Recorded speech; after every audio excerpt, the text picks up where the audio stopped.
بیان کریں گے کہ خواب میں سانپ کا دیکھنا کیسا ہوتا ہے۔ امام جعفر صادق علیہ السلام نے فرمایا سانپ دشمن کی طرف اشارہ ہے۔ اگر گھر میں سانپ دیکھا ہے اس کا مطلب آپ کا دشمن گھر میں ہے۔ اگر سانپ آپ کو کاٹ لیتا ہے یعنی آپ کو نقصان پہنچانے والا ہے اور پہنچا لے گا۔ اگر سانپ صرف آپ کو دیکھ رہا ہے اس کا مطلب وہ صرف آپ کو نقصان پہنچانا چاہے گا لیکن پہنچا نہیں سکے گا۔ بعض مرتبہ لوگ خواب میں دیکھتے ہیں کہ سانپ کو پکڑ کے ان سے کھیل رہے ہیں، اس کا مطلب یہ ہے کہ آپ کا دشمن کبھی بھی آپ پہ حاوی نہیں ہوگا۔ اگر سانپ پانی میں تیر رہا ہے اس کا مطلب آپ کے رزق پہ حاوی رہے گا۔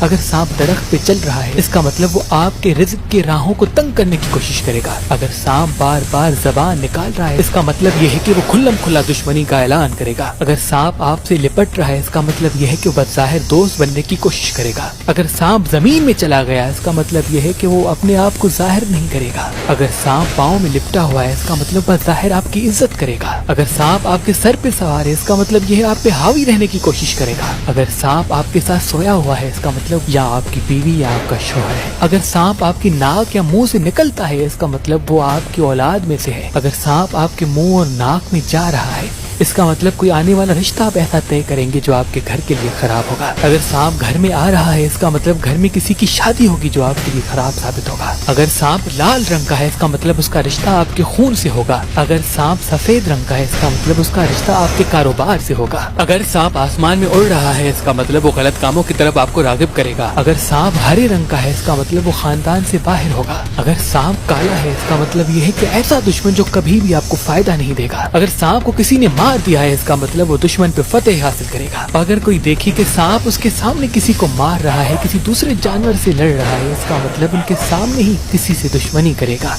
امام جعفر صادق علیہ السلام نے فرمایا اگر کوئی انسان خواب میں سانپ دیکھتا ہے تو جب بھی اس کی آنکھ کھلے فوراً سورہ فلق کو سورہ ناس کا ورد کر دے، بے شک وہ اللہ کی پناہ میں رہے گا۔